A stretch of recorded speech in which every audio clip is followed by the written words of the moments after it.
everyone, welcome back to the Online Fish Schools YouTube channel. Today I'm going to go over the 13 allergens that you must have written down on food packaging or on a sheet of paper if the food isn't packaged, if you're working in a restaurant or in anywhere that produces food. This is really important to know. These ones are the most likely to give someone anaphylactic shock. That's why we need to list them. That's why they're the 13.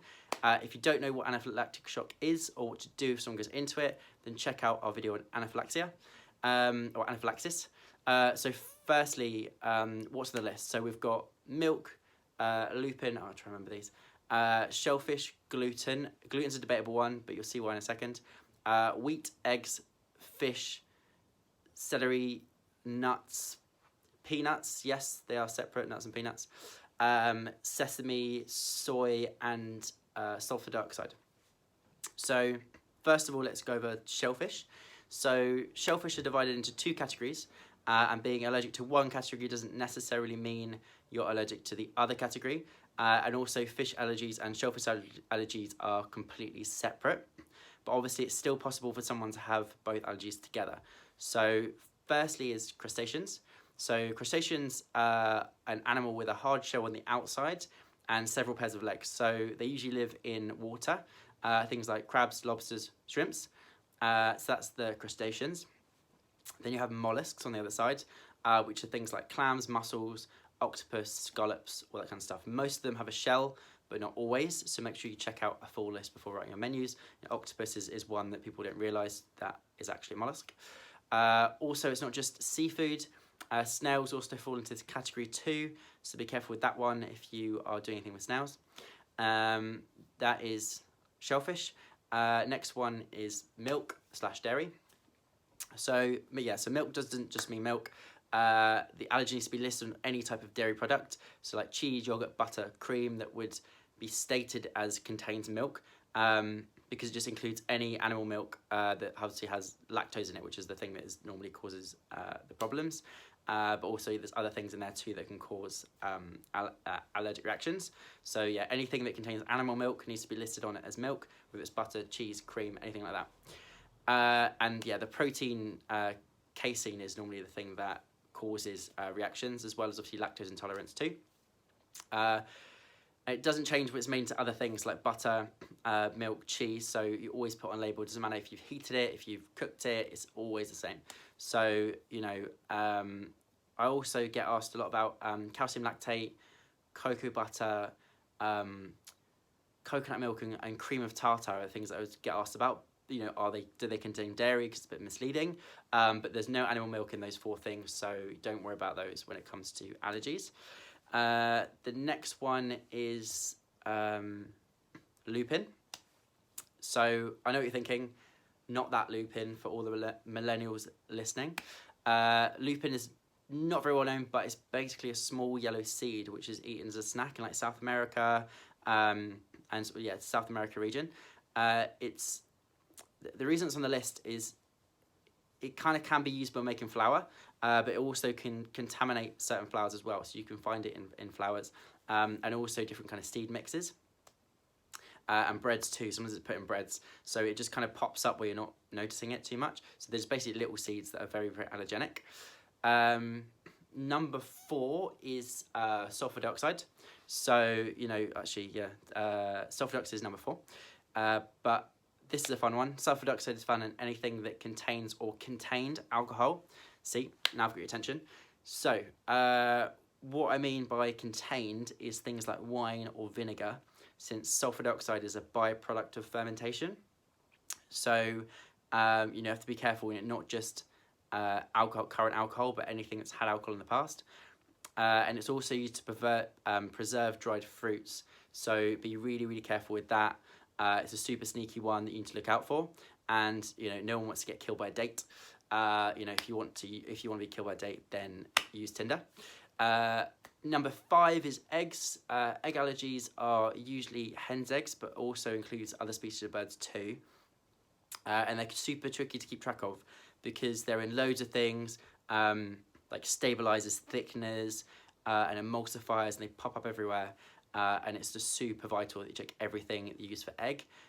Even if it seems like there's no way there can be egg in there, sometimes it can just be slipped in there, and you just have to check all the time. So just be really careful there, because it just comes in things that you would never know. So some of those things, we're going to reel them off now. Flavors sometimes have it in, natural flavors. Soup as well, you can get some soups. Dressings, be careful with dressings.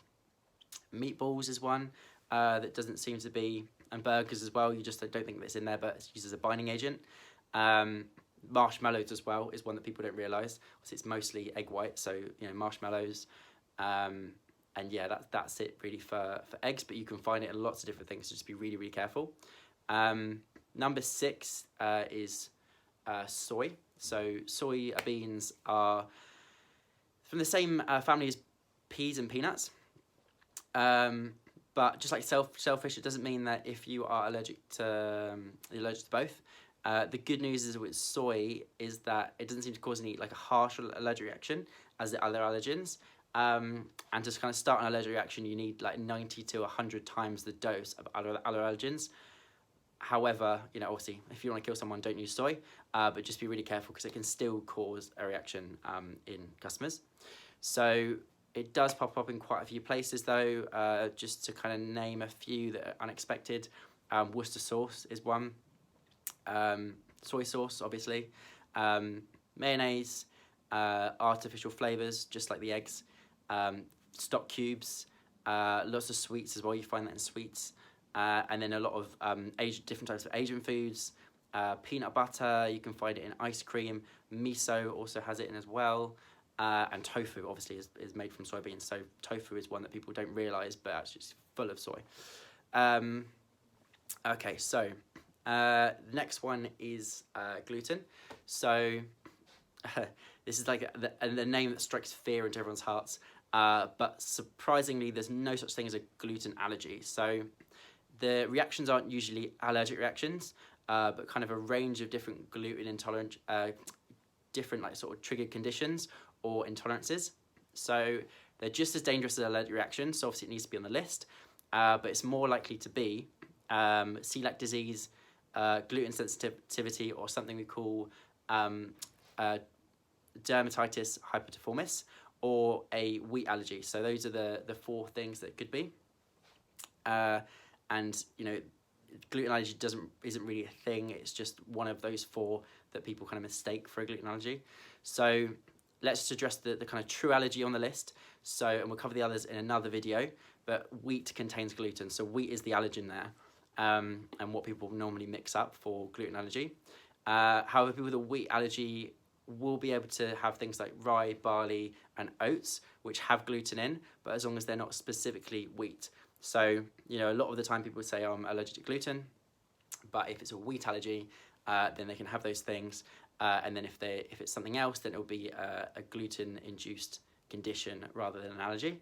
And yeah, the allergy reaction is caused by the wheat proteins and not the gluten. So that's why they can have things that are not wheat but still contain gluten. We'll do peanuts and nuts together. So 8 and 9, we'll do peanuts and nuts together. These 2 are separate since they're from different families. And it's common to be allergic to one and not the other. But peanuts are actually legumes like lentils and beans, that kind of stuff.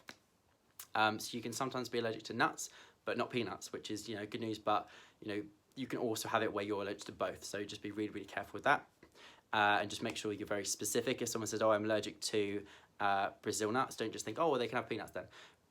Always check, because it can cross over. Yeah, some of the things that people get confused with though with nuts is like coconut and nutmeg.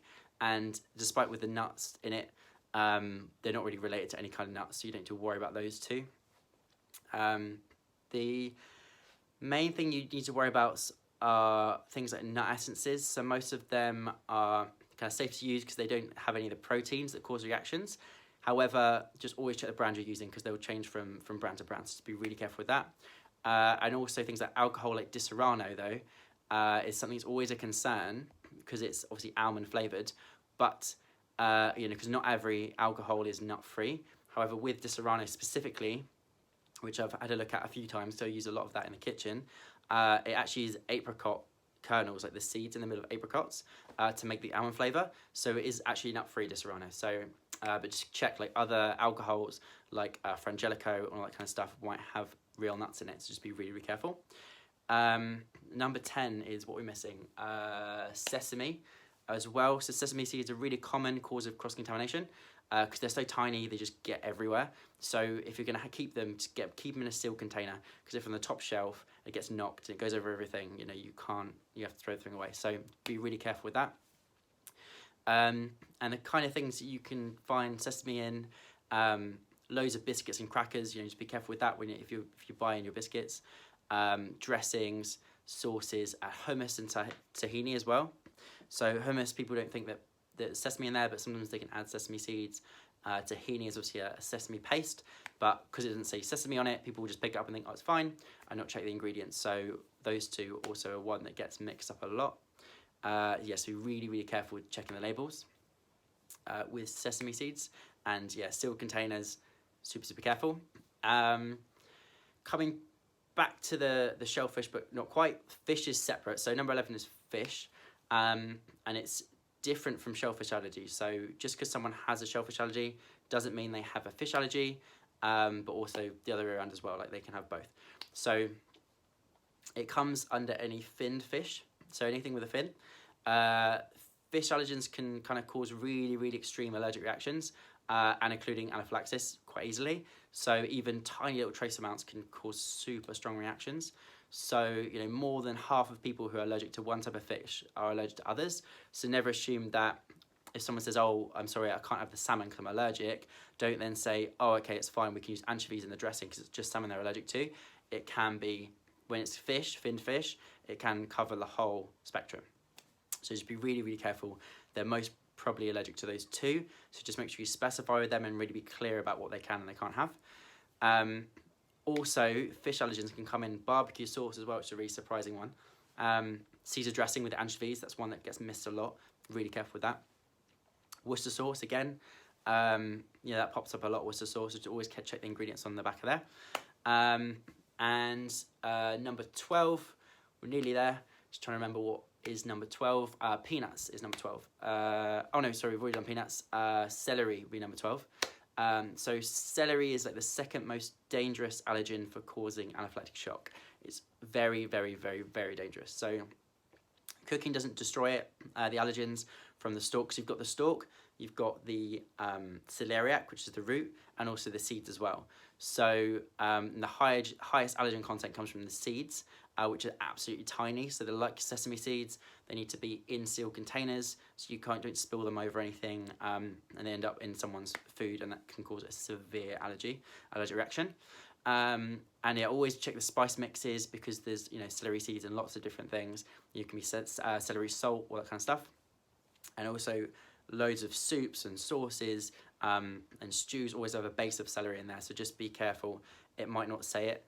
You know, if you're cooking something in the kitchen, someone most probably put, you know, onions, celery, and carrots in a base, and you just need to double check, because that's really, really common to use celery as a base for most things. So, you know, always check that.